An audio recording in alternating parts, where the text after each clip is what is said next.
Hello everyone, PCS क्रांति के online platform पर आप सभी का स्वागत है। घटना चक्र की सीरीज में आज हमारी चौथी क्लास है, जिसमें हम उद्देश्य से रिलेटेड आए हुए प्रश्नों को सॉल्व करेंगे। चलिए आज की क्लास शुरू करते हैं। उद्देशिका। पंडित जवाहरलाल नेहरू द्वारा संविधान सभा में 13 दिसंबर 1946 को उद्देश्य प्रस्ताव प्रस्तुत किया गया था। 22 जनवरी 1947 को उद्देश्य प्रस्ताव को संविधान सभा द्वारा अंगीकृत किया गया था। तो आप इसको याद रखेंगे कि संविधान सभा में उद्देश्य प्रस्ताव को प्रस्तुत कब किया गया था? 13 दिसंबर 1946 को। किसने प्रस्तुत किया था? तो पंडित जवाहरलाल नेहरू ने। इसको संविधान सभा द्वारा अंगीकृत कब किया गया था? 22 जनवरी 1947 को। उद्देश्य प्रस्ताव को ही परिवर्तित करके संविधान की प्रस्तावना बनाई गई। 42वें संविधान संशोधन अधिनियम 1976 द्वारा उद्देशिका में समाजवादी, पंथनिरपेक्ष और अखंडता शब्द जोड़े गए। भारतीय संविधान की उद्देशिका ने भारत को संपूर्ण प्रभुत्व संपन्न, समाजवादी, पंथनिरपेक्ष, लोकतंत्रात्मक गणराज्य के रूप में घोषित किया गया है। आप इसकी सीरीज को याद रखेंगे क्योंकि सवाल में इसकी सीरीज या क्रोनोलॉजी पूछ लेता कि उद्देशिका में किस क्रोनोलॉजी में लिखे गए हैं। तो इसका SSSR है, sovereign, socialist, secular, democratic Republic. तो SSSR आप इसे याद रखेंगे। संविधान की उद्देशिका अपने नागरिकों को 3 प्रकार के न्याय, आपको ये भी याद रखना है कि कितने प्रकार के न्याय उद्देशिका प्रदान करती है। तो 3 प्रकार के कौन कौन से हैं? सामाजिक, आर्थिक, राजनीतिक सुनिश्चित करती है। उद्देशिका संविधान के विधिक निर्वाचन में सहायक है।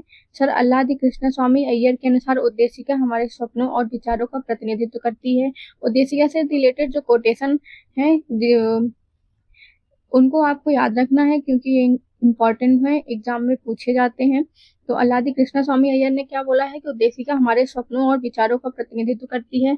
आप इसको नोट्स बना लें। जैसे कि आपने एक कृष्ण स्वामी अय्यर ने क्या बोला है, तो आप एक की टर्म पकड़िए, जैसे सपनों और विचारों का प्रतिनिधित्व करती है। KM मुंशी के द्वारा उद्देशिका हमारे प्रभुत्व संपन्न, लोकतंत्रात्मक गणराज्य की जन्म कुंडली है। तो इनका आप ऐसे लिख सकते हैं कि लोकतंत्रात्मक गणराज्य की जन्म कुंडली कौन बोला था? KM मुंशी। तो इस तरह से जब आप की पॉइंट्स का नोट्स बना लेंगे तो वो आपको याद रहेगा क्योंकि ये सारे एग्जाम में पूछे गए हैं। आगे देखते हैं। केशवानंद भारती बनाम केरल राज्य 1973 में स्वीकार किया गया कि प्रस्तावना जो है वो संविधान का भाग है। इसके पूर्व जो बेरूवारीवाद 1960 में उद्देशिका को आया था, वो उद्देशिका को संविधान का अंग नहीं माना गया था। गोलकनाथ बनाम पंजाब राज्य 1967 के प्रकरण में उद्देशिका को संविधान की मूल आत्मा कहा गया। बोम्बई बनाम यूनियन ऑफ इंडिया वाद में उच्चतम न्यायालय ने यह अवधारणा पुनः स्पष्ट की कि उद्देशिका संविधान का भाग है तथा पंथनिरपेक्षता संविधान का मूल लक्षण है। तो आप इसके जितने भी इससे रिलेटेड वाद हैं उसमें क्या बोला गया है उसको लिखिए, उसके सामने लिखिए कि अंग संविधान का अंग माना गया है, नहीं माना गया है, इस वाद में क्या बोला गया है। तो इस तरह से आप इसका शॉर्ट नोट्स बना सकते हैं। आगे देखते हैं। उद्देशिका की प्रकृति न्याय योग्य नहीं है। इसका मतलब है कि इसमें जो टर्म्स लिखे गए हैं अगर वो फॉलो नहीं हो रहे हैं तो आप उसको लेकर न्यायालय नहीं जा सकते हैं। प्रस्तावना में विचार, अभिव्यक्ति, विश्वास, धर्म और उपासना की स्वतंत्रता की बात की गई है। तो अभी हमने देखा 3 प्रकार के न्याय दिए गए थे और 5 प्रकार की स्वतंत्रता दी हुई, जिसमें विचार, अभिव्यक्ति, विश्वास, धर्म और उपासना की स्वतंत्रता की बात की गई है। इसमें 2 प्रकार की समानता है, प्रतिष्ठा और अवसर की समानता। प्रस्तावना को संविधान की आत्मा कहा जाता है। BR अम्बेडकर ने संवैधानिक उपचारों के अधिकार को संविधान की आत्मा और हृदय माना है। लेकिन अगर जैसे पूछा जाए कि BR अम्बेडकर ने संविधान की आत्मा और हृदय किसे माना है, तो उन्होंने अनुच्छेद 32 को बोला है। जबकि नॉर्मल अगर किसी BR अम्बेडकर को ना देकर पूछा जाए तो जो संविधान की आत्मा है वो प्रस्तावना को बोला जाता है। आप इसे याद रखिएगा, कंफ्यूजन हो जाता है यहाँ पे। KM मुंशी ने उद्देशिका को राजनीतिक जनपत्री कहा है। सुभाष कश्यप ने कहा है कि संविधान शरीर है, तो प्रस्तावना उसकी आत्मा, प्रस्तावना आधारशिला है, तो संविधान उस पर खड़ी अट्टालिका। BR अम्बेडकर ने संविधान को एक पवित्र दस्तावेज कहा है। आगे देखते हैं इससे रिलेटेड आए हुए सवालों को। हम भारत के लोग भारत को एक संपूर्ण प्रभुत्व संपन्न, समाजवादी, पंथनिरपेक्ष, लोकतंत्रात्मक गणराज्य बनाने के लिए तथा उसके समस्त नागरिकों को सामाजिक, आर्थिक और राजनीतिक न्याय, विचार, अभिव्यक्ति, विश्वास, धर्म और उपासना की स्वतंत्रता, प्रतिष्ठा और अवसर की समता प्राप्त कराने के लिए तथा उन सब में व्यक्ति की गरिमा और राष्ट्र की एकता और अखंडता सुनिश्चित कराने वाली बंधुता बढ़ाने के लिए दृढ़ संकल्प होकर इस संविधान सभा में आज एक्स को एतद द्वारा संविधान को अंगीकृत, अधिनियमित और आत्मार्पित करते हैं। तो इसमें पूछा है कि कब ये किया गया था, तो 26 नवंबर 1949 को संविधान ने संविधान सभा ने संविधान को अंगीकृत, अधिनियमित और आत्मार्पित किया था। अगला सवाल देखते हैं। भारतीय गणतंत्र की 26/1/1950 को सही संवैधानिक वस्तु स्थिति क्या थी जब संविधान लागू किया गया था? तो इसमें लोकतंत्रात्मक गणराज्य, संपूर्ण प्रभुत्व संपन्न धर्मनिरपेक्ष लोकतंत्रात्मक गणराज्य, संपूर्ण प्रभुत्व संपन्न लोकतंत्रात्मक गणराज्य, संपूर्ण प्रभुत्व संपन्न समाजवादी धर्मनिरपेक्ष लोकतंत्र गणराज्य। हमने देखा था कि समाजवादी 42वें संविधान संशोधन के द्वारा जोड़ा गया था, और जो धर्मनिरपेक्ष शब्द था ये भी। तो इस तरह से जो हमारा सही आंसर हो जाएगा वो है संपूर्ण प्रभुत्व संपन्न लोकतंत्रात्मक गणराज्य, क्योंकि समाजवादी, पंथ निरपेक्ष और अखंडता शब्द उद्देशिका में 42वें संविधान संशोधन अधिनियम 1976 की धारा 2 द्वारा जोड़े गए थे। अगला सवाल देखते हैं। 26 जनवरी 1950 को भारत की वास्तविक संवैधानिक स्थिति क्या थी? वही पूछा है, रिपीटेड सवाल है। संपूर्ण प्रभुत्व संपन्न लोकतंत्रात्मक गणराज्य। अगला सवाल देखते हैं। भारत के संविधान निर्माताओं का मत निम्नलिखित में से किसमें प्रतिबिंबित होता है? ये उद्देशिका में होता है। भारत के संविधान के निर्माताओं का मन या मन मस्तिष्क उद्देशिका में प्रतिबिंबित होता है। यह संविधान निर्माताओं की मन स्थिति को समझने की एक कुंजी है। यह संविधान निर्माताओं के सिद्धांतों एवं आदर्शों को प्रदर्शित करता है। संविधान की प्रस्तावना ने देश की नीति को आकार देने में प्रमुख भूमिका निभाई है। 13 दिसंबर 1946 को संविधान सभा के समक्ष जवाहरलाल नेहरू द्वारा प्रस्तुत उद्देश्य को 22 जनवरी 1947 को पारित किया गया। इसे ही परिवर्तित करके संविधान की प्रस्तावना के रूप में स्वीकार किया गया था। अगला सवाल है। भारत के संविधान के निर्माताओं का मस्तिष्क निम्नलिखित में से किससे परीक्षित होता है? तो प्रस्तावना में। रिपीटेड सवाल है। भारत के संविधान की प्रस्तावना में कितने प्रकार के न्याय, स्वतंत्रता, समानता एवं भ्रातृत्व का उसी क्रम में उल्लेख किया गया है? कभी ये देखिए रिसेंट मतलब पीसीएस प्री 2018 में पूछा गया है। तो हमने देखा था 3 प्रकार के न्याय, 5 प्रकार की स्वतंत्रता, 2 प्रकार की समानता और 1 प्रकार के बंधुत्व। आगे देखते हैं। भारतीय संविधान की प्रस्तावना के सिलसिले में निम्नलिखित में कौन सा क्रम सही था? हमने देखा था SSS TR, sovereign, socialist, secular, democratic, Republic. तो इसमें जो सही ऑप्शन हो जाएगा ऑप्शन डी। अगला सवाल देखते हैं। भारतीय संविधान की प्रस्तावना में उल्लिखित सही क्रम कौन सा है? तो सबसे पहले आता है हमारा संपूर्ण प्रभुत्व संपन्न, उसके बाद समाजवादी, फिर आता है पंथ निरपेक्ष, उसके बाद लोकतंत्रात्मक गणराज्य। तो जो सही ऑप्शन है हमारा वो है बी। भारतीय संविधान की प्रस्तावना में भारत को किस रूप में घोषित किया गया है? एक सार्वभौम, समाजवादी, धर्मनिरपेक्ष, प्रजातांत्रिक गणतंत्र। SSS TR आप इसे याद रखेंगे। निम्न शब्दों पर विचार कीजिए, सही शब्दों को विचारानुसार क्रम दीजिए। सबसे पहले हमारा आता है सार्वभौमिक या फिर सॉवरेन। तो सी से शुरू होते हैं, 3 ऑप्शन है। उसके बाद समाज आता है, सी के बाद ए सिर्फ ए ऑप्शन में दिया हुआ है, इस तरह से ए ऑप्शन सही हो जाएगा। आगे देख लेते हैं। तो सॉवरेन, सोशलिस्ट, सेकुलर मतलब धर्मनिरपेक्ष, उसके बाद डेमोक्रेटिक आता है, प्रजातांत्रिक, उसके बाद आता है रिपब्लिक जिसका अर्थ होता है गणराज्य। तो इस तरह से सार्वभौमिक, समाजवादी, धर्मनिरपेक्ष एवं प्रजातांत्रिक। आगे देखते हैं। भारतीय संविधान की प्रस्तावना में समाजवादी शब्द किस संशोधन के तहत जोड़ा गया? तो 42वें संविधान संशोधन अधिनियम 1976 द्वारा जोड़ा गया था, और इसमें 3 शब्द जोड़े गए हैं, समाजवादी, पंथ निरपेक्ष, अखंडता। निम्नलिखित में से कौन सा 42वें संविधान संशोधन के माध्यम से भारत के संविधान की प्रस्तावना में जोड़ा गया? तो समाजवाद और पंथ निरपेक्ष जोड़ा गया था। भारतीय संविधान की प्रस्तावना में धर्मनिरपेक्ष और समाजवादी शब्द जोड़े गए 42वें संविधान संशोधन द्वारा। 42वें संविधान संशोधन द्वारा कौन से 2 शब्द प्रस्तावना में जोड़े गए? तो धर्मनिरपेक्ष एवं समाजवादी। अगला सवाल है। निम्नलिखित में से कौन भारत को धर्मनिरपेक्ष राज्य वर्णित करता है? तो ये संविधान की प्रस्तावना में दिया हुआ है। आगे देखते हैं। निम्नलिखित शब्दों में से कौन सा शब्द सन 1975 में भारतीय संविधान की प्रस्तावना में शामिल नहीं था? तो हमने देखा था अखंडता तो है 1976 में जोड़ा गया था। तो इस तरह से अखंडता 1975 में भारतीय संविधान की प्रस्तावना में सम्मिलित नहीं था। अगला सवाल है। निम्नलिखित शब्दों में से कौन से शब्द 42वें संवैधानिक संशोधन द्वारा जोड़े गए? तो समाजवाद, पंथ निरपेक्षता जोड़ा गया था। तो first and third B option में है, ऑप्शन बी सही हो जाएगा। अगला सवाल है। संविधान के उद्देश्य के संबंध में निम्न कथनों पर विचार करिए और दिए गए कूट की सहायता से प्रस्तुत की सहायता से बताइए कि इनमें से कौन से सही हैं। पंडित नेहरू द्वारा प्रस्तुत ऑब्जेक्टिव प्रस्ताव अंतोदगत्वा द्वयों का बना। तो अभी हमने देखा था कि जो प्रस्ताव पंडित नेहरू द्वारा प्रस्तुत किया गया था उसका जो है परिवर्तित रूप ही प्रस्तावना बनता है। इसकी प्रकृति न्याय योग्य नहीं है, तो ये भी सही है। इसका संशोधन नहीं किया जा सकता, तो इसका संशोधन किया जा सकता है। संविधान के विशिष्ट प्रावधानों को यह रद्द नहीं कर सकता है, तो ये भी सही। इस तरह से हमारा जो सही ऑप्शन हो जाएगा 1, 2 एंड 4, ऑप्शन बी सही हो जाएगा। पंडित नेहरू द्वारा 13 दिसंबर 1946 को प्रस्तुत तथा संविधान सभा द्वारा 22 जनवरी 1947 को स्वीकृत उद्देश्य प्रस्ताव ही अंतोदगत भारतीय संविधान के उद्देश्य का बना था। प्रस्तावना का विधिक स्वरूप यह है कि इसे लागू नहीं किया जा सकता है। इसकी प्रकृति न्याय योग्य नहीं है। यद्यपि संविधान के विशिष्ट प्रावधानों को यह रद्द नहीं कर सकती, तथापि केशवानंद भारती मामले में सर्वोच्च न्यायालय के निर्णय के अनुसार संविधान की उद्देशिका का उपयोग संविधान के अस्पष्ट क्षेत्रों की व्याख्या करने में किया जा सकता है। उद्देशिका में संशोधन संभव है।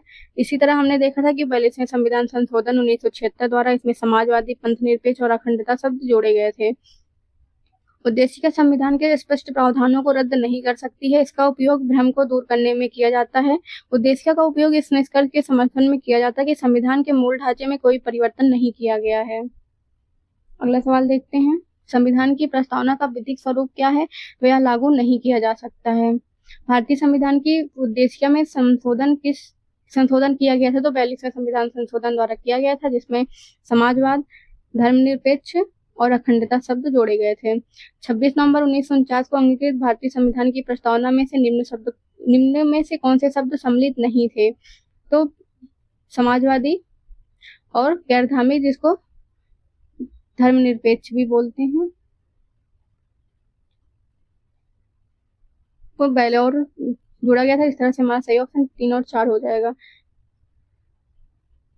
26 नवंबर 1949 को अंगीकृत भारतीय संविधान की मूल प्रस्तावना के अनुसार भारत की संवैधानिक वस्तुस्थिति प्रभुत्व संपन्न लोकतंत्रात्मक गणराज्य था, सॉवरेन डेमोक्रेटिक रिपब्लिक, की जिसमें 42वें संविधान संशोधन 1976 द्वारा संपूर्ण प्रभुत्व संपन्न समाजवादी, पंथनिरपेक्ष लोकतंत्रात्मक गणराज्य, sovereign socialist secular democratic and Republic से प्रतिस्थापित किया गया। साथ ही इसी संशोधन से मूल प्रस्तावनाओं के राष्ट्र की एकता को राष्ट्र की एकता और अखंडता से प्रस्तापित किया गया, unity and integrity of the nation. इस प्रकार 42वां संविधान संशोधन द्वारा संविधान की प्रस्तावना में समाजवादी, पंथनिरपेक्ष और अखंडता शब्द जोड़े गए। विश्वसनीय और गैर धार्मिक शब्द संविधान की प्रस्तावना में कभी भी शामिल नहीं थे। समाजवादी शब्द उद्देशिका में जोड़ा गया 42वें संविधान संशोधन द्वारा। आगे देखते हैं।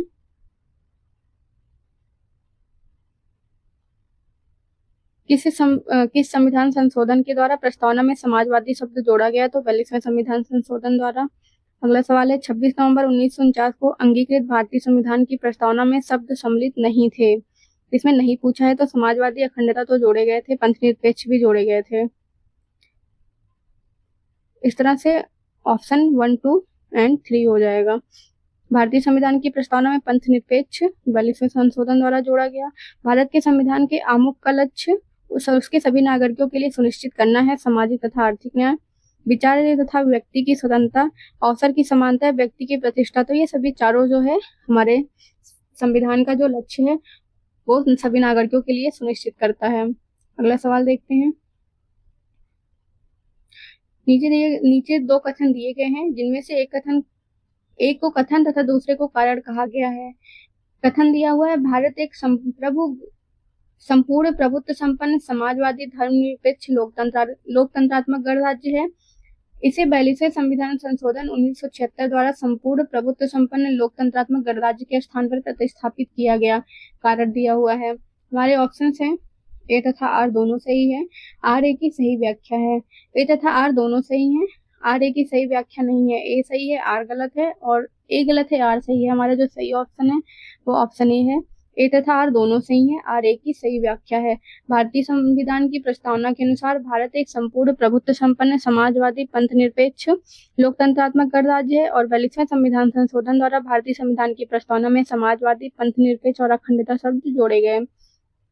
भारत में लौकिक सार्वभौमिकता है, क्योंकि संविधान की प्रस्तावना आरंभित होती है। हमारी जो प्रस्तावना शुरू होती है वो हम भारत के लोक शब्द से शुरू होती है।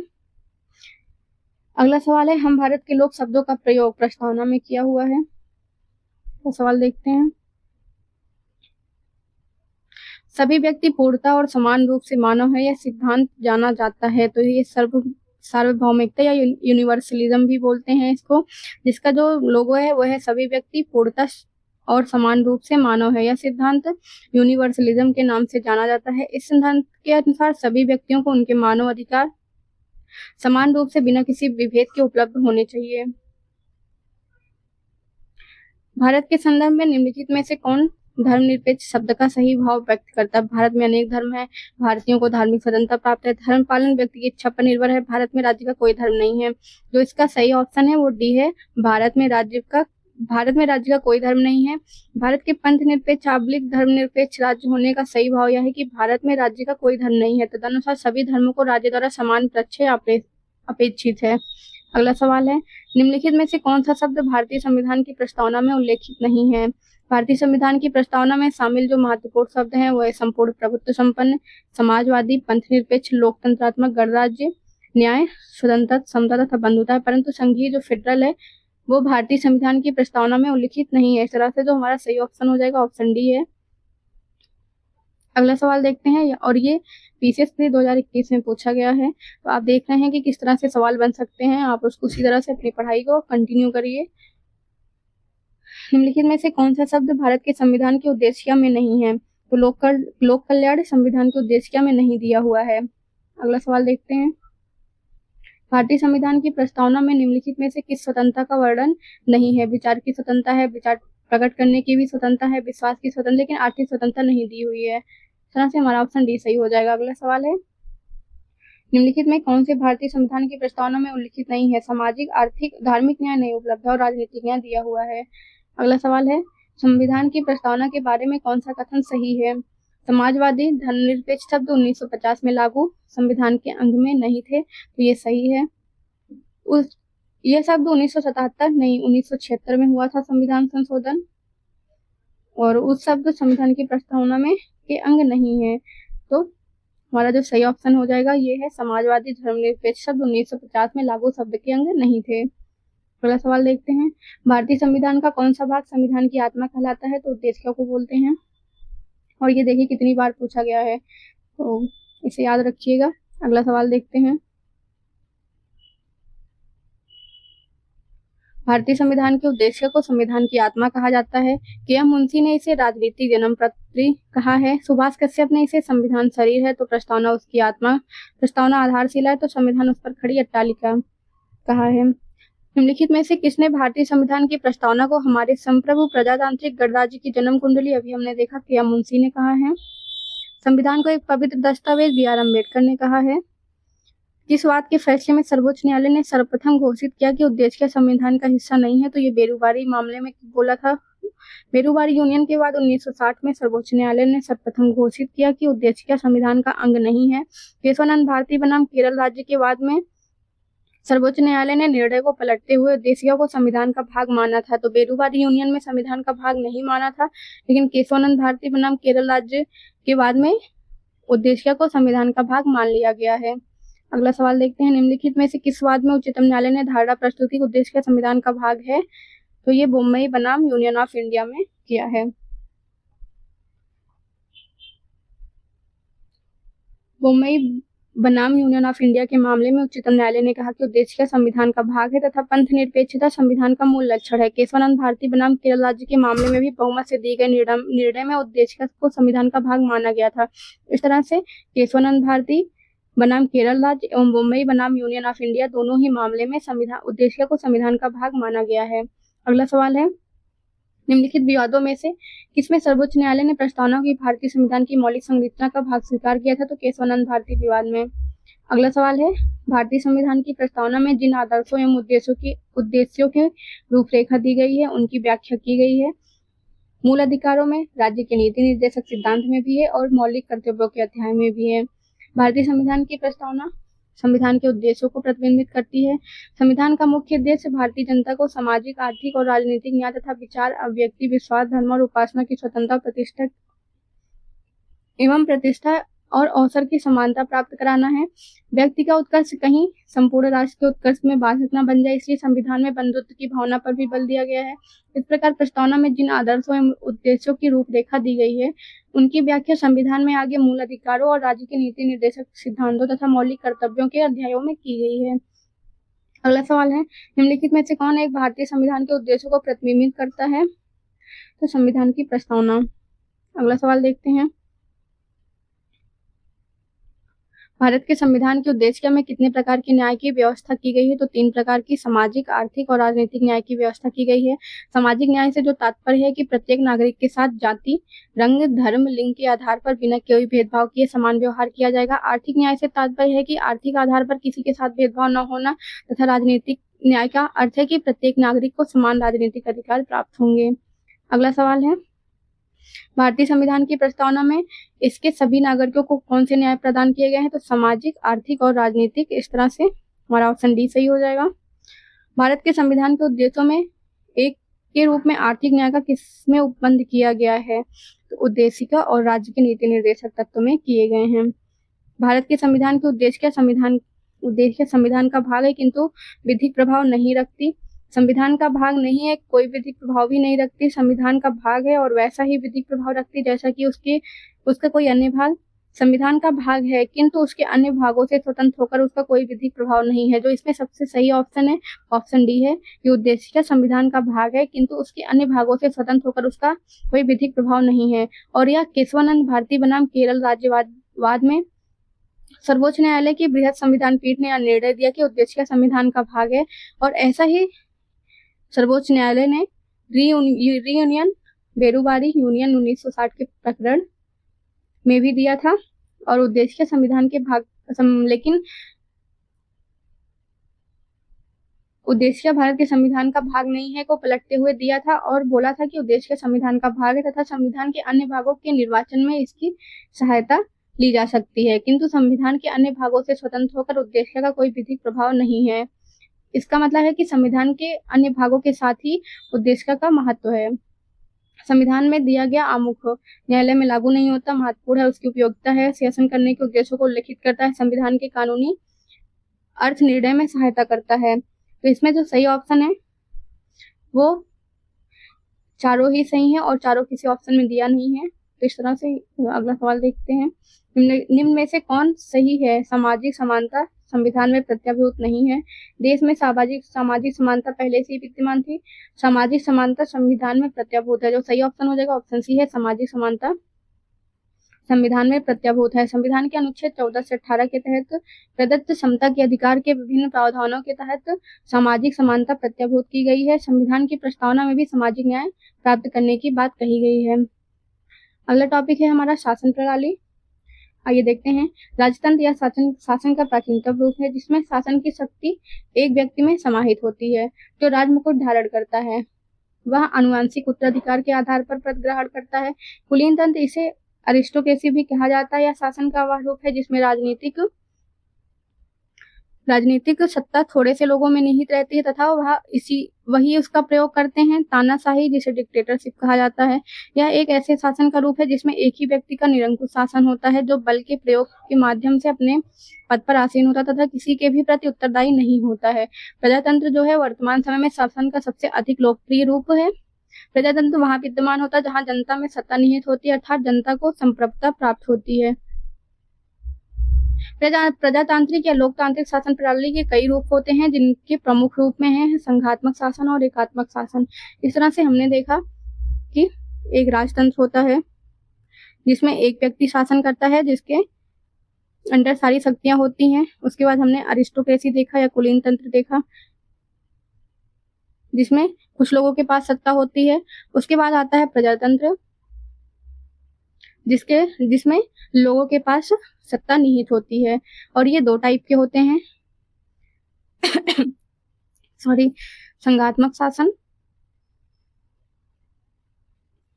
और एकात्मक।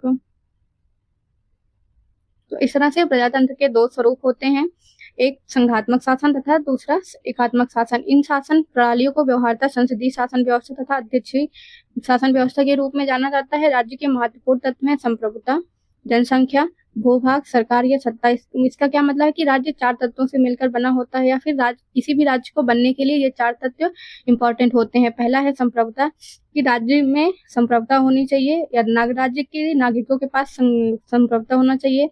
एक निश्चित जनसंख्या होनी चाहिए, एक निश्चित भूभाग होना चाहिए, और सरकार या सत्ता होना चाहिए। इस तरह से संप्रभुता होना चाहिए, जनसंख्या होनी चाहिए, एक निश्चित भूभाग होना चाहिए, तथा उस पर एक सरकार या सत्ता होनी चाहिए। किसी भी राज्य का अनिवार्य तत्व संप्रभुता होती है।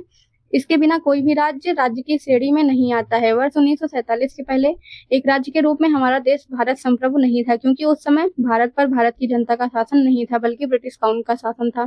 भारतीय संविधान के अनुसार देश में संसदीय प्रणाली को अपनाया गया है, जिसमें जनता द्वारा चुने हुए प्रतिनिधि ही शासन व्यवस्था का संचालन करते हैं। संसदीय शासन प्रणाली को मंत्रिमंडलीय शासन प्रणाली भी कहा जाता है। इस प्रणाली में संसद विधि निर्माण की सर्वोच्च संस्था होती है, एवं कार्यपालिका अपने समस्त कृत्यों के लिए संसद के प्रति जवाबदेह होती है। संसदीय शासन प्रणाली में कार्यपालिका का अस्तित्व विधायिका में उसके विश्वास प्राप्ति बहुमत तक रहता है। भारत की राजनीतिक व्यवस्था में संपूर्ण सत्ता को केंद्र एवं राज्यों में संवैधानिक रूप से बांटा गया है। यहाँ सर्वोच्च सत्ता जनता में निहित है, और भारतीय प्रशासनिक राजनीतिक व्यवस्था विशुद्ध रूप से एक लोकतांत्रिक गणतंत्र है। अध्यात्मात्मक शासन प्रणाली, जिसे हम राष्ट्रपति शासन प्रणाली के नाम से भी जानते हैं, समस्त कार्यपालिका शक्ति वास्तविक रूप से राष्ट्रपति में निहित होती है। अध्यात्मात्मक शासन प्रणाली का सर्वोत्तम उदाहरण जो है वो अमेरिका की राजनीतिक प्रशासनिक व्यवस्था है। अध्यात्मात्मक शासन प्रणाली में राष्ट्रपति विधायिका को भंग नहीं कर सकता है। अध्यात्मात्मक शासन प्रणाली में सत्ता केंद्रीकृत होती है, तथा राष्ट्रपति ही कार्यपालिका का प्रमुख होता है। अध्यात्मात्मक शासन प्रणाली में राष्ट्रपति अपने मंत्रियों के चुनाव में स्वतंत्र होता है, और मंत्रियों के चयन में व्यवस्थापक की भूमिका नाम मात्र की होती है।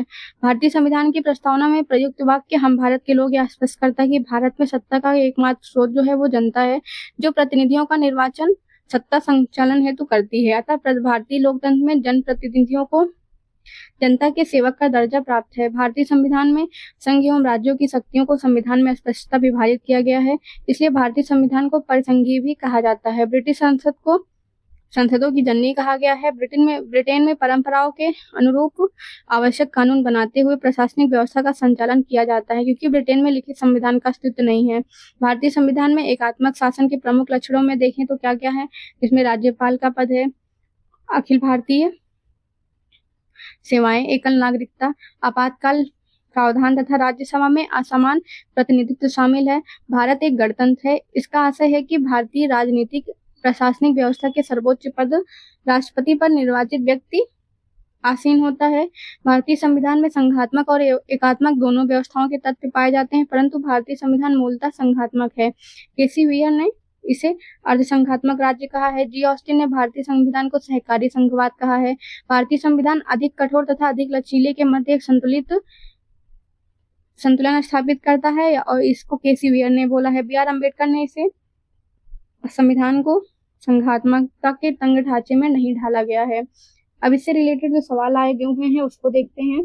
पहला सवाल दिया हुआ है, निम्न में से कौन सा राज्य शब्द को सर्वोत्तम रूप से परिभाषित करता है? तो राज्य में हमने देखा था कि राज्य संप्रभु होना चाहिए, नागरिक होने चाहिए, एक निश्चित भूभाग होना चाहिए, एवं सरकार होनी चाहिए।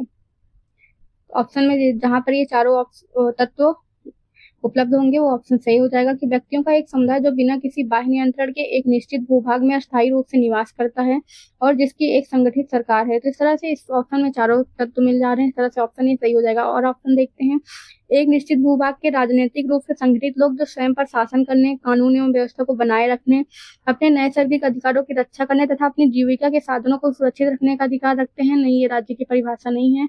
बहुत से व्यक्ति जो निश्चित भूभाग में बहुत लंबे समय से अपनी संस्कृति, परंपरा और शासन व्यवस्था के साथ रहते हैं, ये भी नहीं है। एक निश्चित भूभाग में अस्थायी रूप से रह रहा समाज जिसकी एक केंद्रीय प्राधिकारी तथा केंद्रीय प्राधिकारी के प्रति उत्तरदायी कार्यपालिका एवं एक स्वतंत्र न्यायपालिका है, तो ये भी नहीं। हमारा जो सही ऑप्शन है ऑप्शन ए है। राज्य शब्द की जो राजनीतिक संस्था या संगठन को संदर्भित करता है, जिसका तात्पर्य है एक निश्चित भूभाग में अस्थायी रूप से निर्वासित निवासी संप्रभु व्यक्तियों के समुदाय से है जिसकी एक संगठित सरकार हो तथा वह अपने आंतरिक एवं वैदेशिक मामले के संदर्भ में बाह्य नियंत्रण से मुक्त हो। अगला सवाल देखते हैं, निम्नलिखित में से कौन सा राज्य का सबसे महत्वपूर्ण तत्व है? तो वो संप्रभुता है, क्योंकि संप्रभुता के बिना कोई राज्य नहीं बन सकता है। आगे देखते हैं, अगला सवाल है, भारत की संप्रभुता के संबंध में निम्नलिखित में से कौन सा कथन सही है? भारत राष्ट्रमंडल का सदस्य है, राष्ट्रमंडल की सदस्यता के कारण भारत की संप्रभुता कम हो जाती है, तो ऐसा नहीं है, इसलिए ऑप्शन ए सही हो जाएगा। भारत राष्ट्रमंडल का सदस्य है लेकिन इसके कारण भारत की संप्रभुता कम नहीं होती है, क्योंकि राष्ट्रमंडल वास्तव में कोई वैधानिक संगठन नहीं है बल्कि इसके सदस्यों के पारस्परिक सहयोग व सद्भावना पर आधारित संगठन है। राष्ट्रमंडल के सभी सदस्य राष्ट्र स्वतंत्र और समान है तथा ब्रिटिश सम्राट के प्रति निष्ठा जैसी कोई शर्त या आवश्यकता नहीं है। अगला सवाल है, भारतीय राजनीतिक व्यवहार में इनमें से कौन सर्वोच्च है? तो जो हमारा संविधान जो है वो सर्वोच्च है।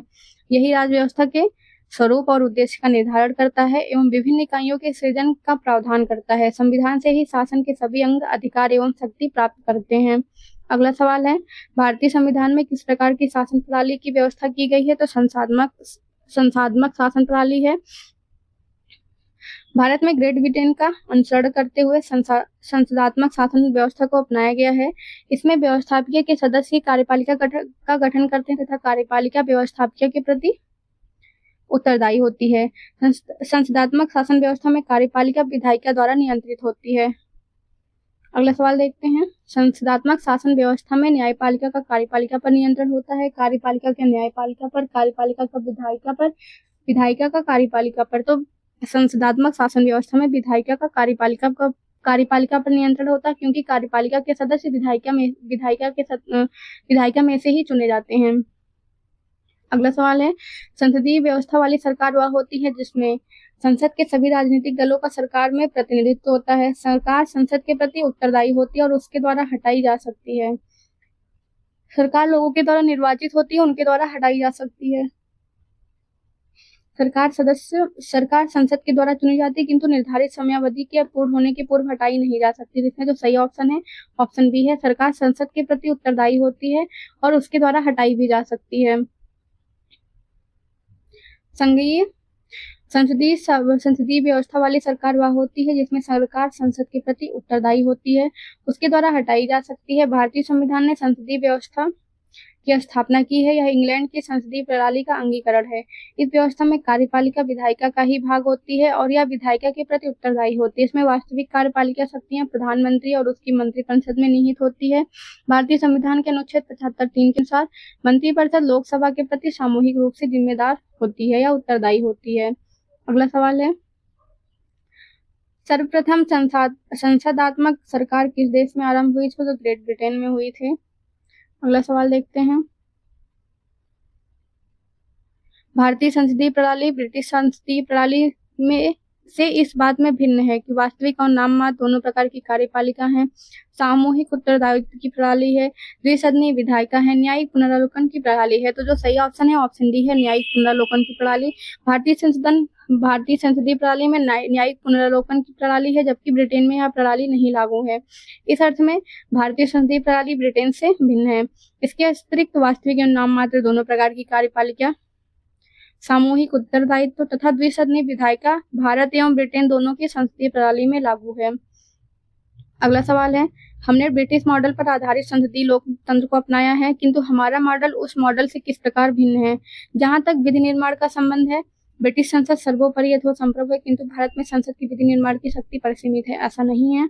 भारत में संसद के किसी अधिनियम के संशोधन की संवैधानिकता से संबंधित मामले उच्चतम न्यायालय द्वारा संविधान पीठ को भेजे जाते हैं। तो इस तरह से ऑप्शन जो हमारा सही है वो 1 और 2 दोनों हैं।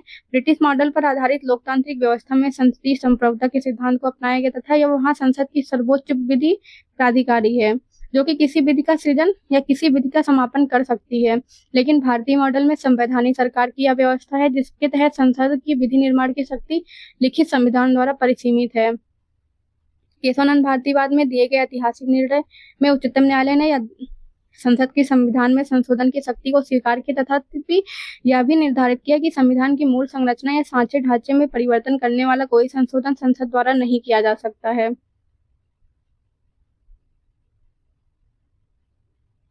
अगला सवाल देखते हैं,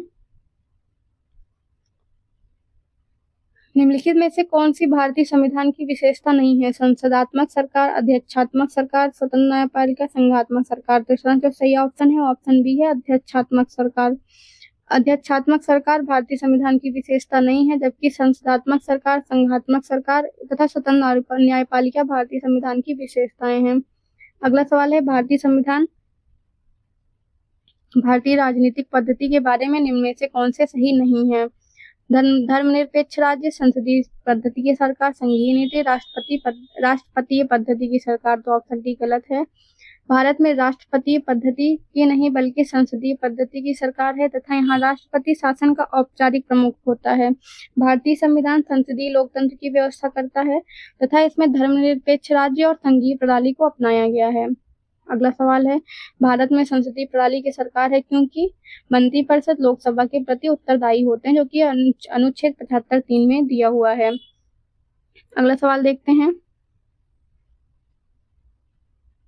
संसदीय स्वरूप के शासन का प्रमुख लाभ यह है कि कार्यपालिका विधानमंडल के प्रति उत्तरदायी बनी रहती है। अगला सवाल देखते हैं, भारत के संदर्भ में संसदीय शासन प्रणाली निम्नलिखित में से कौन सा सिद्धांत संस्थागत रूप से निहित है? पहला है, मंत्रिमंडल के सदस्य संसद के सदस्य होते हैं। जब तक मंत्रियों को संसद का विश्वास प्राप्त रहता है तब तक ही वे अपने पद पर बने रहते हैं। राज्य का अध्यक्ष ही मंत्रिमंडल का अध्यक्ष होता है, तो ऐसा नहीं होता है। इस तरह से हमारे दो ऑप्शन 1 और 2 सही हो जाएंगे। अनुच्छेद 75(5) में उल्लेख है कि मंत्री बिना संसद सदस्य बने 6 माह से अधिक अपने पद पर नहीं रहेगा, अर्थात मंत्रिमंडल के सदस्य संसद के सदस्य होते हैं। मंत्रिपरिषद सामूहिक रूप से लोकसभा के प्रति उत्तरदायी होती है, जो कि 75(3) में दिया हुआ है। इस तरह से कथन 1 और 2 सही है, जबकि कथन 3 गलत है। भारत में राज्य का अध्यक्ष राष्ट्रपति होता है, जबकि मंत्रिमंडल की अध्यक्षता प्रधानमंत्री करता है। अगला सवाल देखते हैं, सरकार की संघीय व्यवस्था के विषय में निम्नलिखित में से कौन सा वक्तव्य सही है? हमारे ऑप्शन से विधायिका न्यायपालिका के प्रति जवाबदेही होती है, तो ऐसा नहीं होता। विधायिका कार्यपालिका के प्रति नहीं। विधायिका दोनों से स्वतंत्र है, ऐसा भी नहीं है। राष्ट्रपति न्यायपालिका के प्रति जवाबदेह है, तो ऐसा नहीं है। जो है कार्यपालिका विधायिका के प्रति जवाबदेही होती है, इसलिए हम इसमें कोई भी ऑप्शन सही नहीं है। शासन प्रणाली की सामान्यतः 2 पद्धतियां होती हैं, संसदीय और अध्यक्षीय। भारत में ग्रेट ब्रिटेन का अनुसरण करते हुए संसदीय शासन व्यवस्था को अपनाया गया है। संसदीय शासन व्यवस्था में व्यवस्थापिका के सदस्य ही कार्यपालिका का गठन करते हैं। कार्यपालिका व्यवस्थापिका के प्रति उत्तरदायी होती है। संसदात्मक शासन व्यवस्था में कार्यपालिका विधायिका द्वारा नियंत्रित होती है तथा न्यायपालिका कार्यपालिका एवं विधायिका के कार्यों की न्यायिक समीक्षा कर सकती है। राष्ट्रपति न्यायपालिका के प्रति जवाबदेह नहीं होता है। अगला सवाल देखते हैं, निम्नलिखित कथनों में से उस एक को चुनिए जो मंत्रिमंडल स्वरूप की सरकार के अंतर्निहित सिद्धांत को अभिव्यक्त करता है। ऑप्शन है, ऐसी सरकार के विरुद्ध आलोचना को कम से कम करने की व्यवस्था जिसके उत्तरदायित्व जटिल हैं तथा उन्हें सभी के संतोष के लिए निष्पादित करना कठिन है। अगला ऑप्शन है, ऐसी सरकार के कामकाज में तेजी लाने की क्रियाविधि जिसके उत्तरदायित्व दिन प्रतिदिन बढ़ते जा रहे हैं। तीसरा ऑप्शन है, सरकार की जनता के प्रति सामूहिक उत्तरदायित्व को सुनिश्चित करने के लिए संसदीय लोकतंत्र की एक क्रियाविधि है। तो ऑप्शन सी सही हो जाएगा, क्योंकि संसदीय शासन प्रणाली को मंत्रिमंडलीय शासन प्रणाली या उत्तरदायी शासन प्रणाली के नाम से भी संबोधित किया जाता है। इसमें सरकार लोकसभा के प्रति उत्तरदायी होती है। लोकसभा सदस्यों का निर्वाचन जनता द्वारा प्रत्यक्ष रूप से किया जाता है तथा सरकार के जनता के प्रति सामूहिक उत्तरदायी को सुनिश्चित करना ही मंत्रिमंडलीय स्वरूप की सरकार या संसदीय सरकार के अंतर्निहित सिद्धांत है। अगला सवाल है, राष्ट्रपति पद्धति में समस्त कार्यपालिका की शक्तियां निहित होती हैं, तो राष्ट्रपति में होती है।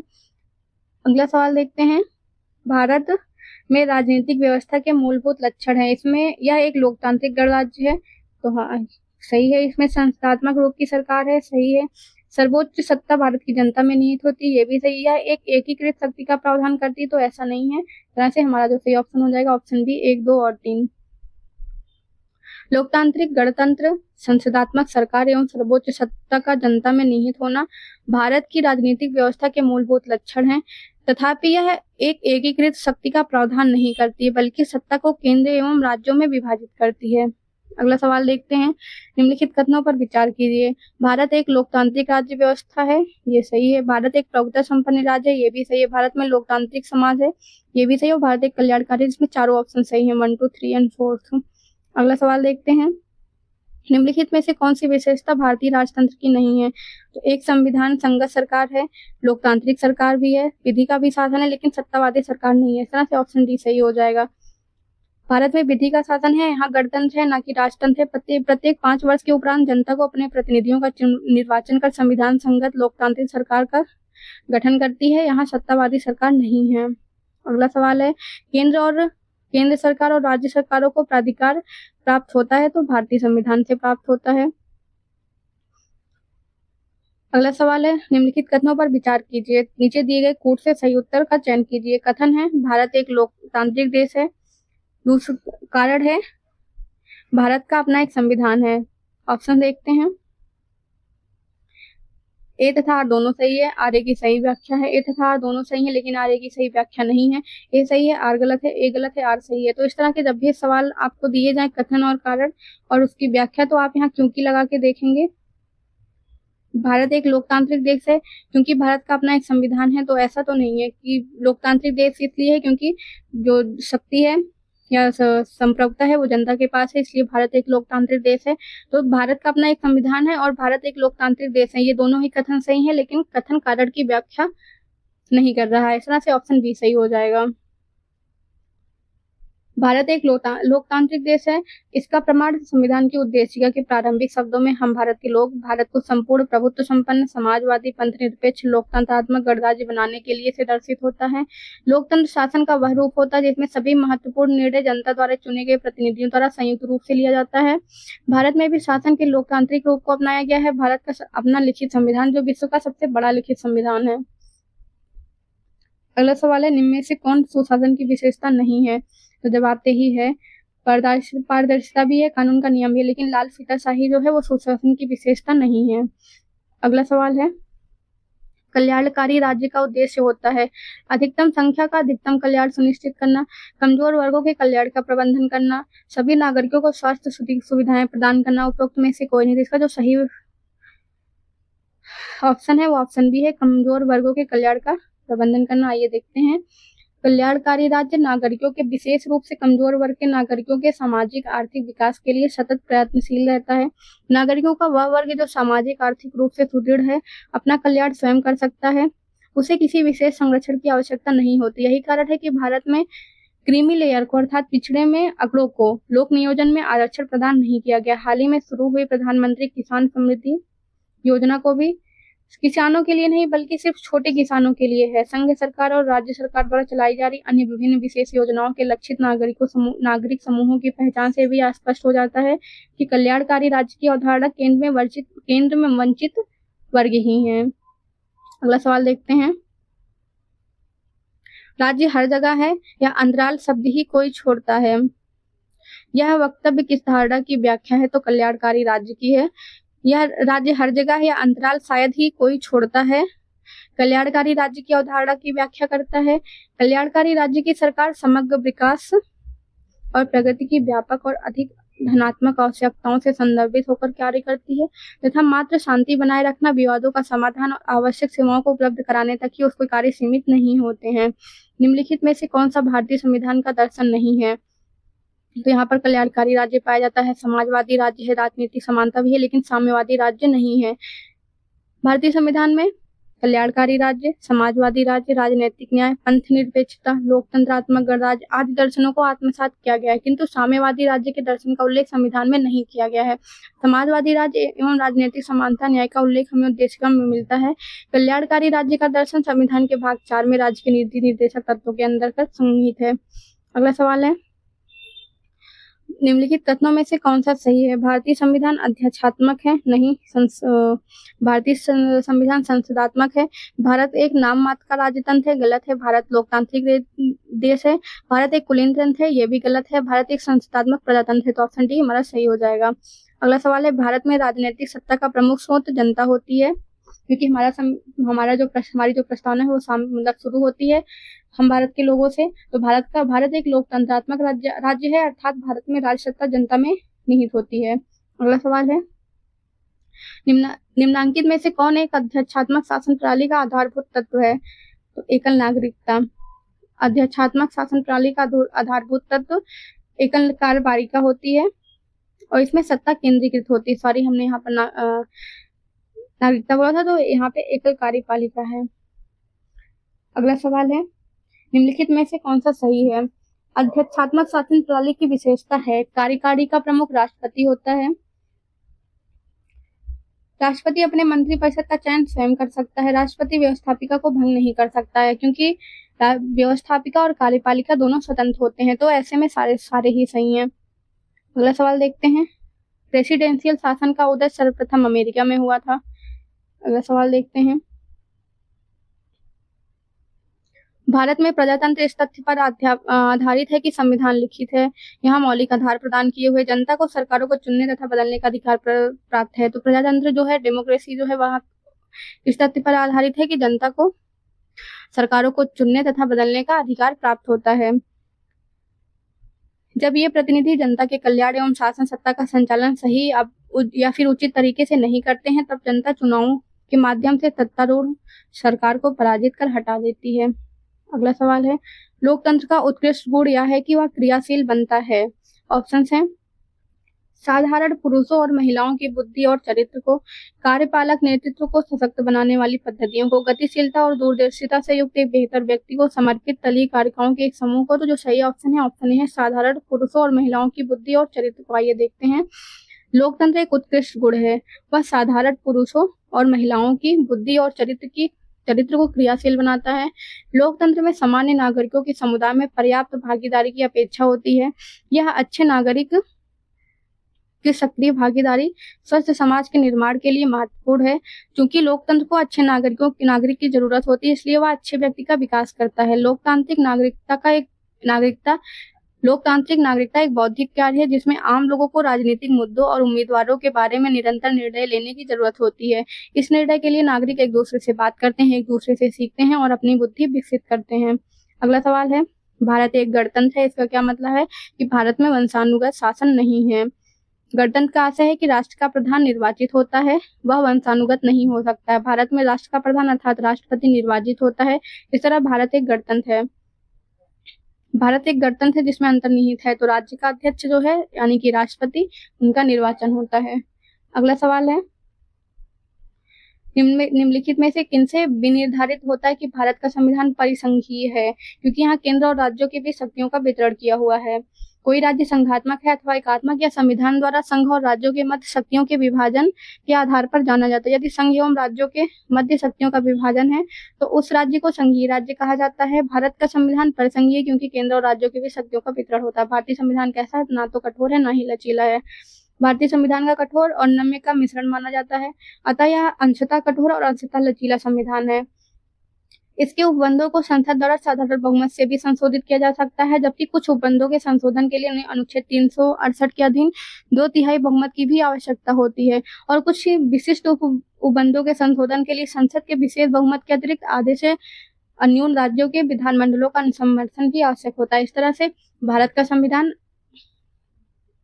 सॉरी हमने यहाँ पर गलत ऑप्शन पे टिक कर दिया, ऑप्शन डी है यहाँ पे, अंशतः कठोर और अंशतः लचीला है। अगला सवाल है, भारत की संसदीय शासन प्रणाली एवं ब्रिटेन की संसदीय शासन प्रणाली में अंतर का बिंदु निम्नलिखित में से कौन सा है?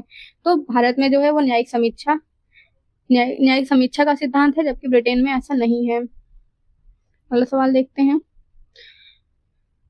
निम्न कथनों पर विचार कीजिए और अंत में दिए गए कोड से सही उत्तर का चयन कीजिए।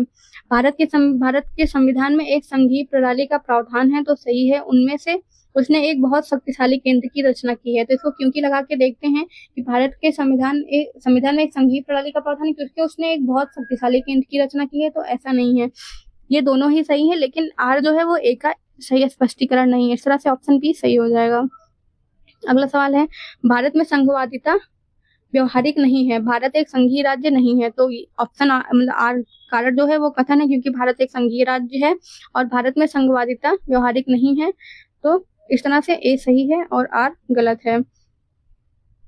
यह पूर्ण संघ नहीं है क्योंकि इसके कई प्रावधान एक शक्तिशाली केंद्र की रचना करते हैं। अगला सवाल देखते हैं, भारतीय राज्य व्यवस्था में निम्नलिखित में से कौन सी अनिवार्य विशेषता है जो यह दर्शाती है कि उसका स्वरूप संघीय है? तो न्यायपालिका की स्वतंत्रता सुरक्षित की गई है, इसलिए राज्य व्यवस्था में यह दर्शाती है कि जो राज्य है उसका स्वरूप संघीय है। भारतीय राज्य व्यवस्था के संघीय लक्षण में देख लेते हैं कौन कौन से लक्षण हैं जो दिखाते हैं कि भारतीय राज्य व्यवस्था संघात्मक है। इसमें लिखित एवं कठोर संविधान है, संविधान की सर्वोच्चता है, केंद्र एवं राज्यों में शक्तियों का वितरण दिया हुआ है, न्यायपालिका की स्वतंत्रता है, द्विसदनीय संसद है। और इनमें से न्यायपालिका की स्वतंत्रता का सुरक्षित होना संघीय प्रणाली की अनिवार्य शर्त है, क्योंकि न्यायपालिका के पास ही संविधान की व्याख्या की शक्ति होती है, ताकि संघीय संरचना में संविधान के मूलभूत प्रावधानों को केंद्र द्वारा एक पक्षीय रूप में परिवर्तित न किया जा सके। भारतीय संविधान के तहत केंद्र एवं राज्यों के बीच विवादों के संदर्भ में उच्चतम न्यायालय को आरंभिक अधिकारिता प्राप्त है। ज्ञातव्य है कि भारतीय संसद के उच्च सदन में राज्यों के निर्वाचित प्रतिनिधि होना भी भारतीय राज्य व्यवस्था के संघीय स्वरूप को दर्शाता है। न्यायपालिका की स्वतंत्रता के लिखित संविधान के तहत सुरक्षित होने को ही संघीय स्वरूप को दर्शाने वाली अनिवार्य विशेषता मानना सही है। अगला सवाल है, निम्न में से कौन एक भारत के संविधान का संघीय लक्षण नहीं है? तो केंद्र तथा राज्यों के बीच शक्तियों का बंटवारा ये है, पूर्ण रूप से लिखित संविधान ये भी है, स्वतंत्र न्यायपालिका ये भी है, लेकिन एकहरी जो नागरिकता है वो संविधान का संघीय लक्षण नहीं है। भारतीय संविधान में एकात्मक और एवं संघात्मक दोनों ही विशेषताएं मौजूद हैं। भारतीय संविधान में संघात्मक लक्षणों में अभी हमने देखा लिखित संविधान है, कठोर संविधान है, केंद्र तथा राज्यों में शक्तियों का वितरण है, न्यायपालिका की सर्वोच्चता एवं स्वतंत्रता है, द्विसदनीय विधानमंडल है। जबकि एकात्मक लक्षणों के अंतर्गत देखें तो इसमें एकल नागरिकता, राज्यपालों की राष्ट्रपति द्वारा नियुक्ति, आपातकाल की घोषणा, समझौते को लागू करने में संसद की शक्ति आदि का उल्लेख है।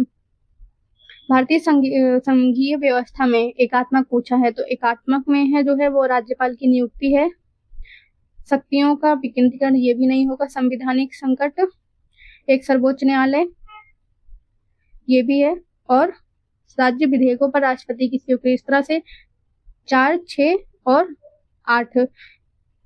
और 8 ऑप्शन डी में दिया हुआ है, इस तरह ऑप्शन डी सही हो जाएगा। अगला सवाल देखते हैं, इनमें से कौन सा भारतीय संघीय व्यवस्था में एकात्मक पूछा है? तो राज्यपालों की नियुक्ति है, और राज्यसभा में असमान प्रतिनिधित्व है, अखिल भारतीय सेवाएं हैं, और इस तरह से 2, 3 और 5 कौन से ऑप्शन में दिया हुआ? बी ऑप्शन दिया, बी ऑप्शन सही हो जाएगा। अगला सवाल देखते हैं, भारत में संघीय व्यवस्था में संबंधित निम्न कथनों में कौन सा सही है? संघीय व्यवस्था के बारे में पूछा है, तो संविधान शासन की मूल संरचना के लिए एक संघीय व्यवस्था की प्रस्तावना करता है, एकात्मक झुकाव का उसमें सशक्त मिश्रण है, दोनों संघ तथा राज्य विधायिकाएं प्रभुत्व संपन्न है, विधायिकी, वित्तीय और न्यायिक शक्तियां संघीय तथा उसकी इकाइयों के मध्य विभाजित कर दी गई हैं। ऑप्शन से केवल 1 तथा 2, 1, 2, 3 सभी चारों तो सही ऑप्शन है 1 और 2। आइए देखते हैं कैसे। भारतीय संविधान और शासन की मूल संरचना के लिए एक संघीय व्यवस्था की प्रस्तावना की गई है, लेकिन एकल नागरिकता और केंद्र की राज्यों की तुलना में अधिक शक्तियां जो है इसमें एकात्मक झुकाव प्रदान करते हैं, क्योंकि 3 और 4 गलत कैसे हैं कि राज्य विधायिकाएं रक्षा एवं वैदेशिक मामले सहित अनेक संदर्भों में केंद्र से अलग नहीं है, और साथ ही यहाँ न्यायिक शक्तियों का सोपानबद्ध क्रम है, मतलब हायरार्की है, ऊपर से टॉप पे सुप्रीम कोर्ट है, फिर हाई कोर्ट है, फिर लोअर कोर्ट है, ऐसे करके है, तो संघ एवं राज्यों के मध्य विभाजन नहीं है। अगला सवाल देखते हैं, निम्नलिखित विशेषताओं में केंद्रीय शासन व्यवस्था के लिए कौन सी सही नहीं है? यूनिटरी फॉर्म ऑफ गवर्नमेंट के लिए इसमें सही नहीं है पूछा है, तो त्वरित निर्णय होता है, लचीलापन होता है, कानून की एकरूपता, लेकिन बड़े देशों के लिए आदर्श ऐसा नहीं है, तो ऑप्शन सी सही हो जाएगा। केंद्रीय शासन व्यवस्था या सरकार के एकात्मक स्वरूपों की प्रमुख विशेषताओं में शामिल है सत्ता का केंद्रीकरण, एकीकृत शक्ति, सरकार की त्वरित निर्णय लेने की क्षमता, संविधान का लचीलापन, एकल न्यायपालिका एवं संपूर्ण राज्य क्षेत्र में कानून की एकरूपता, एकल नागरिकता, आपातकाल की व्यवस्था आदि। परंतु यह आवश्यक नहीं कि ऐसी व्यवस्था बड़े देशों के लिए आदर्श हो। यह बड़े देशों में संघीय व्यवस्था भी बेहतर कार्य कर सकती है। इस तरह से जो सही ऑप्शन है वो ऑप्शन सी है। और अगला सवाल देखते हैं, भारत का राष्ट्रपति परोक्षतः निर्वाचित होता है। भारत में संसदीय प्रणाली को गणतंत्रवाद के साथ जोड़ा जाता है, क्योंकि जो हमारा राष्ट्रपति है वो उसका निर्वाचन होता है, इसलिए यहाँ पर गणतंत्रवाद की व्यवस्था है। इस तरह से दोनों ही सही हैं, और आर एक मान्य स्पष्टीकरण है। अगला सवाल है, नीचे 2 वक्तव्य दिए गए हैं। राजनीतिक दल लोकतंत्र के जीवन रखते हैं। लोग खराब शासन के लिए सामान्यतः राजनीतिक दलों को कोसते हैं। तो हमारे दोनों कथन और कारण सही हैं और कारण कथन की व्याख्या कर रहा है। इस तरह से हमारा ऑप्शन ए सही हो जाएगा। राजनीतिक दलों को लोकतंत्र का जीवन रक्त कहा जाता है क्योंकि राजनीतिक दल तांत्रिक प्रणाली के अंतर्गत चुनाव में भागीदारी, सरकार का निर्णय व नागरिकों में राजनीतिक सहभागिता का प्रशिक्षण एवं अवसर प्रदान करते हैं। यह भी सत्य है कि लोग खराब शासन के लिए सामान्यतः राजनीतिक दलों को कोसते हैं। इस तरह से हमारे दोनों सही हैं और वो आज जो है मतलब कारण कथन का सही स्पष्टीकरण कर रहा है। अगला सवाल है, भारत में दल विहीन प्रजातंत्र किसने प्रस्तावित किया था? तो जयप्रकाश नारायण और महात्मा गांधी दोनों ने किया था। अगला सवाल है, भारत की संघात्मक संरचना का मुख्य उद्देश्य इसकी बहुआयामी विविधताओं में से राष्ट्र का निर्माण करना और राष्ट्रीय एकता को संरक्षित करना था। सही है। विविधताओं के समंजन में से एक सशक्त न कि कमजोर भारतीय राष्ट्रीयता का निर्माण हुआ। तो ये भी सही है। इस तरह से आर और ए दोनों आपस में सत्य हैं और आर ए की सही व्याख्या है। ऑप्शन बी सही हो जाएगा। अगला सवाल है, नीचे 2 कथन दिए हुए हैं जिनमें एक को कथन दूसरे को कारण कहा गया है। भारतीय राजनीतिक व्यवस्था की प्रकृति में निरंतरता एवं परिवर्तन के तत्व मूर्त रूप में पाए जाते हैं। भारतीय राजनीतिक व्यवस्था में निम्न राजनीतिक कार्यशैलियों जैसे आधुनिक शैली, परंपरागत शैली तथा संत शैली के तत्व समाहित होते हैं। तो दोनों सही हैं और हर एक ही सही व्याख्या करता है। भारतीय राजनीतिक व्यवस्था की प्रकृति में मौर्य काल से लेकर आधुनिक युग तक अपने विशिष्ट तत्व मूर्त रूप से आज भी विद्यमान है। यद्यपि विभिन्न युगों एवं काल से निरंतर एवं परिवर्तनशील भारतीय राजनीतिक व्यवस्थाओं में आधुनिक शैली, परंपरागत शैली एवं संत शैली के तत्व समाहित हैं। अगला सवाल है, महिलाएं, दलित, निर्धन एवं अल्पसंख्यक समूह भारत में लोकतंत्र के सबसे बड़े दावेदार हैं। भारत में लोकतंत्र अधिक आत्मसम्मान की कामना का वाहक बनकर उभरा है। दोनों ही सही हैं और आर ए का सही स्पष्टीकरण है। महिलाएं, दलित, निर्धन तथा अल्पसंख्यक समूह भारत में लोकतंत्र के सबसे बड़े दावेदार हैं क्योंकि लोकतंत्र उनके व्यक्तिगत अधिकारों की रक्षा कर उन्हें आत्मसम्मान तथा गरिमा को बढ़ाता है। अगला सवाल है, भारतीय संविधान के बृहद होने का कारण है। इसमें अनेक संविधानों के अनुभव समाविष्ट हैं। सही, ठीक है। इसमें विस्तृत प्रशासकीय प्रावधान है। ये भी सही है। यह एक बड़े देश के शासन से संबंधित है। ये भी सही है। संघ तथा राज्य सरकारों का संविधान है। तो ये भी सही है क्योंकि इसमें सारे ही ऑप्शन सही हैं। तो इसका जो है कोई भी विकल्प गलत नहीं है, सभी सही है। अगला सवाल देखते हैं, निम्नलिखित में से कौन सा कथन सत्य है? संयुक्त राज्य अमेरिका में सरकार की संघीय प्रणाली है। भारत में सरकार की संघीय और एकात्मक दोनों प्रकार की प्रणाली है। फ्रांस में सरकार की संघीय प्रणाली है। पाकिस्तान प्रधानमंत्री की नियुक्ति वहां की जनता के द्वारा होती है। इसमें जो सही ऑप्शन है ऑप्शन ए है, संयुक्त राज्य अमेरिका में सरकार की संघीय प्रणाली है। भारत के संविधान में भारत को राज्यों का संघ बताया गया है, किंतु संविधान के प्रावधान राज्यों की अपेक्षा केंद्र को ज्यादा शक्तिशाली बनाने पर जोर देते हैं। कुछ विद्वान भारत के संविधान को संघात्मक एवं एकात्मक प्रणालियों का मिश्रण मानते हैं, किंतु भारतीय संविधान एकात्मक प्रणाली का लक्षण लिए हुए मूल रूप से जो है वो संघीय संविधान है।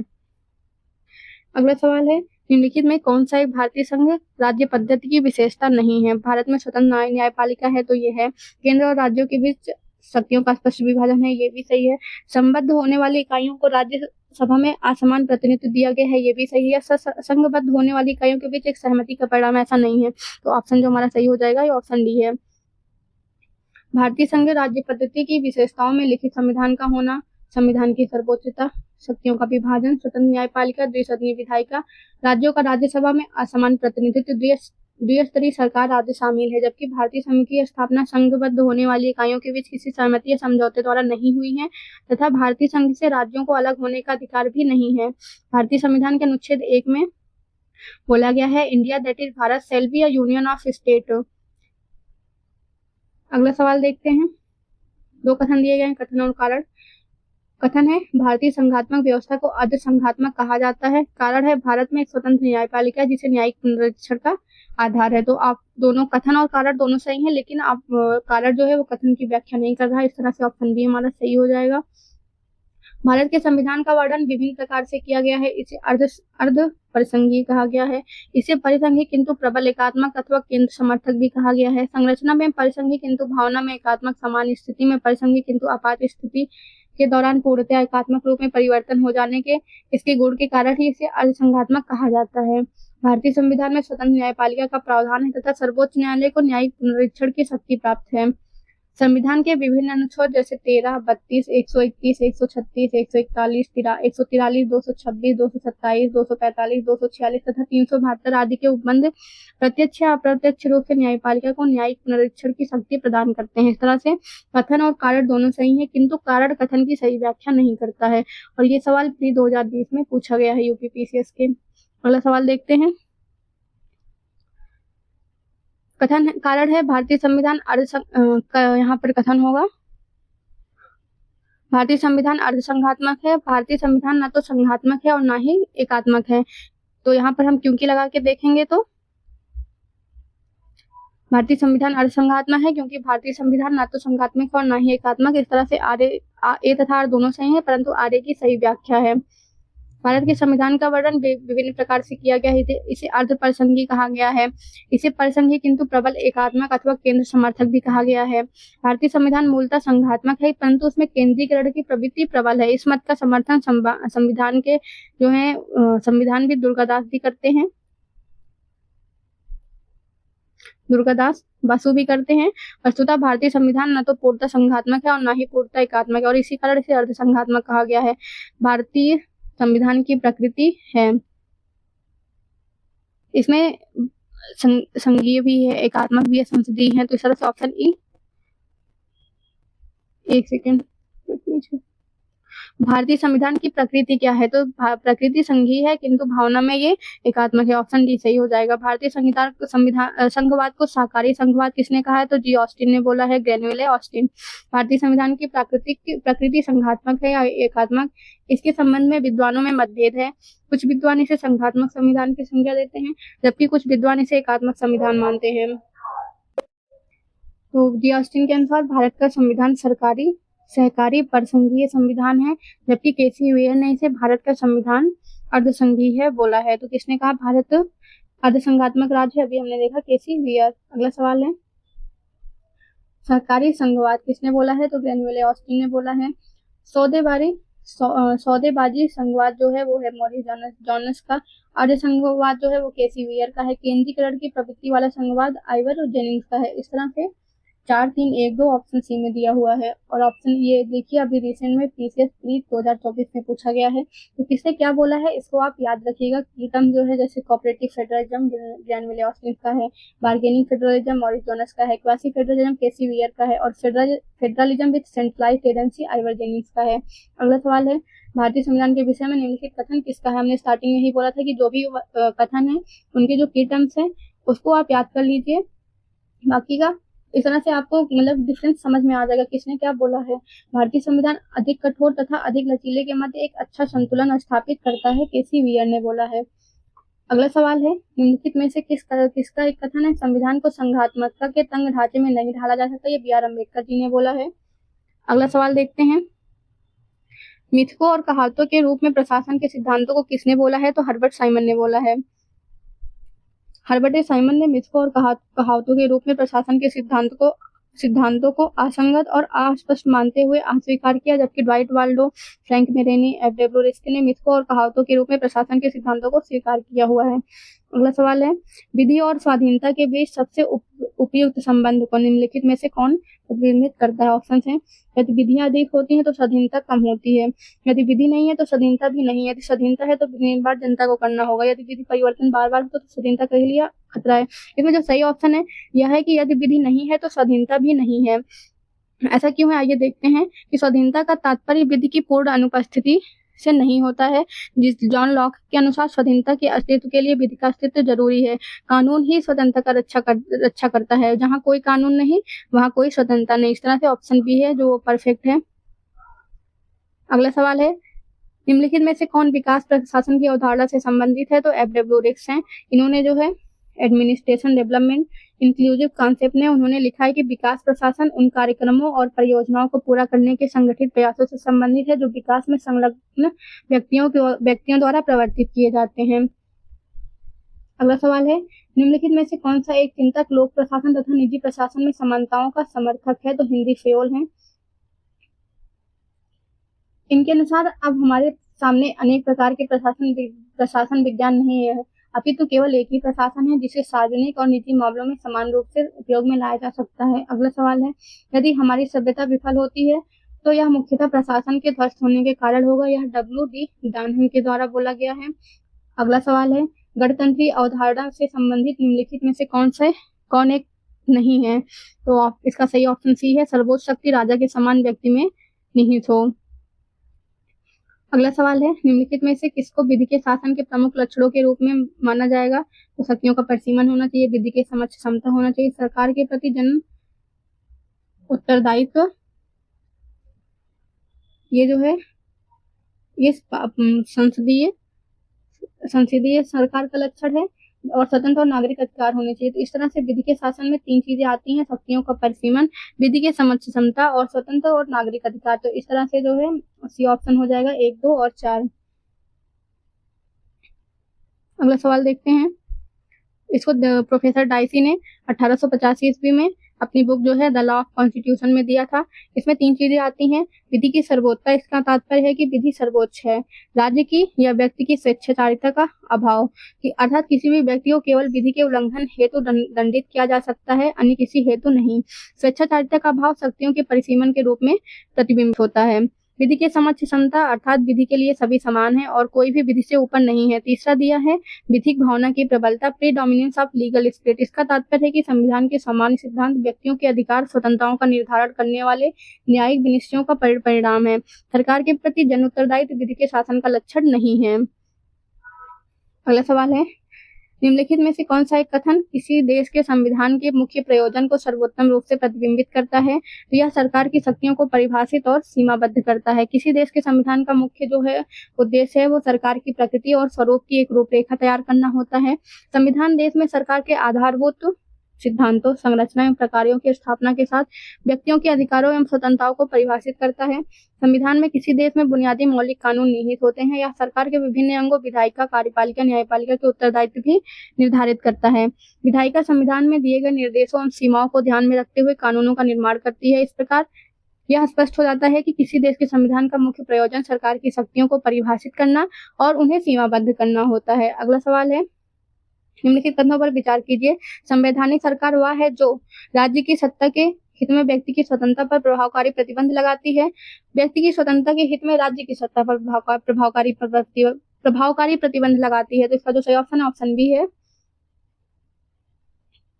एक संवैधानिक सरकार में नागरिकों की स्वतंत्रताओं के संरक्षण हेतु संस्थागत क्रियाविधि भी विद्यमान रहती है और राज्य की निरंकुश सत्ता से व्यक्तिगत स्वतंत्रता के हितों को सुरक्षित रखने के उद्देश्य से ही संविधानवाद का उदय हुआ है। परिभाषा में संवैधानिक सरकार का अर्थ है सीमित सरकार। अगला सवाल है, संवैधानिक सरकार का आशय है, तो इसका जो सही ऑप्शन है ऑप्शन डी है, कोई सरकार जो संविधान की सीमाओं से परिबद्ध हो। अगला सवाल है, राज्य व्यवस्था के संदर्भ में निम्नलिखित में से किस एक को आप स्वतंत्रता की सर्वाधिक उपयुक्त व्याख्या के रूप में स्वीकार करेंगे? तो स्वयं को पूर्णतः विकसित करने का अवसर। राज्य व्यवस्था के संदर्भ में स्वतंत्रता का अर्थ व्यक्ति पर बाहरी प्रतिबंधों के अभाव के साथ व्यक्ति की आत्म अभिव्यक्ति की योग्यता का विस्तार करना होता है और उसके अंदर की संभावनाओं को विकसित करना होता है। राजनीतिक शासकों की तानाशाही के विरुद्ध संरक्षण, नियंत्रण का अभाव, इच्छानुसार कुछ भी करने का अवसर स्वतंत्रता के पहलू हैं। अगला सवाल है, समाज में समानता के होने का निहितार्थ है कि उसमें विशेषाधिकारों का अभाव है। समानता का सामान्य अर्थ यह हुआ कि रंग, नस्ल, धर्म, जाति, लिंग आदि के आधार पर किसी व्यक्ति के साथ भेदभाव नहीं किया जा सकता और किसी व्यक्ति को विशेषाधिकार नहीं दिया जा सकता है। अगला सवाल है, भारत एवं अमेरिका की राजनीतिक व्यवस्थाओं के बीच निम्नलिखित में से कौन सी विशेषताएं समान है? अवशिष्ट शक्तियां केंद्र के पास हैं, तो ऐसा इंडिया में होता है। अवशिष्ट शक्तियां राज्यों के पास हैं, तो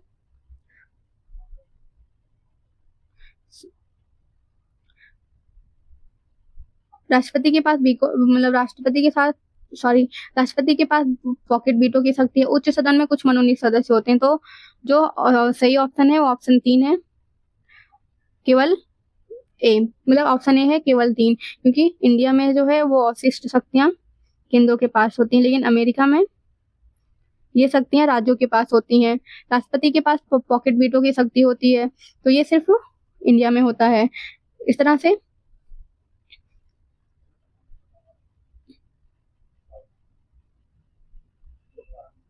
इंडिया और अमेरिका दोनों में होता है,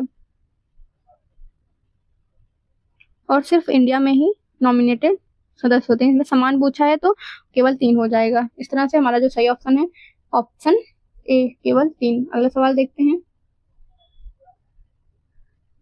ठीक है, दूसरे प्रशासनिक आयोग के कौन से प्रतिवेदन ने भारत में सुशासन की बाधाओं की पहचान की है? तो नागरिक केंद्रित प्रशासन शासन का केंद्र बिंदु।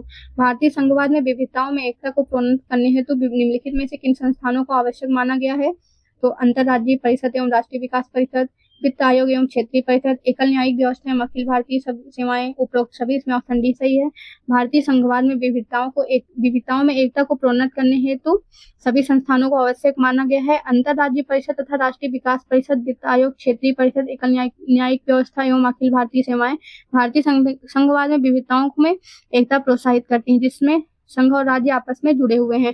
भारतीय संविधान के अनुच्छेद 263 में अंतरराज्यीय परिषद का उल्लेख है। राज्यों के आपस में अथवा संघ से विवाद की स्थिति में राष्ट्रपति द्वारा अंतरराज्यीय परिषद का गठन किया जाता है। योजनाओं के निर्माण में राज्यों की भागीदारी के लिए राष्ट्रीय विकास परिषद की स्थापना की जाती है, जिसके अध्यक्ष प्रधानमंत्री तथा सदस्य राज्यों के मुख्यमंत्री होते हैं। संघ और राज्यों के बीच करों के शुद्ध आगमों के वितरण तथा भारत की संचित निधि में से राज्यों के राजस्व में सहायता अनुदान को शासित करने के लिए अनुच्छेद 280 के तहत राष्ट्रपति द्वारा वित्त आयोग की स्थापना की जाती है। केंद्र और राज्यों के बीच तथा राज्यों में आपसी मतभेदों को स्वतंत्र एवं निष्पक्ष विचार विमर्श के माध्यम से सुलझाने के लिए क्षेत्रीय परिषदों की स्थापना की जाती है। भारत में एकल न्यायिक व्यवस्था को अपनाया गया है, जिसमें उच्चतम न्यायालय सर्वोच्च है और उसके द्वारा दिया गया निर्णय सर्वमान्य एवं अंतिम होता है। अनुच्छेद 312 में अखिल भारतीय सेवाओं का उल्लेख किया गया है, जो संघ और राज्यों दोनों के लिए होता है। अगला सवाल है, निम्नलिखित में से किस दशक में भारत की संसदात्मक व्यवस्था केंद्रीयता से संघवाद की ओर खिसकी? तो 1970 के दशक में।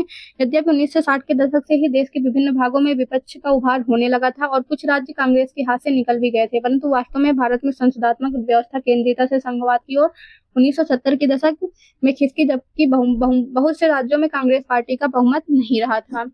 आज की क्लास हम यहाँ पर खत्म करते हैं। आपको हमारी क्लास कैसी लगी कमेंट करके बताएं। रिसेस क्रांति यूट्यूब चैनल को सब्सक्राइब करें। Thank you everyone.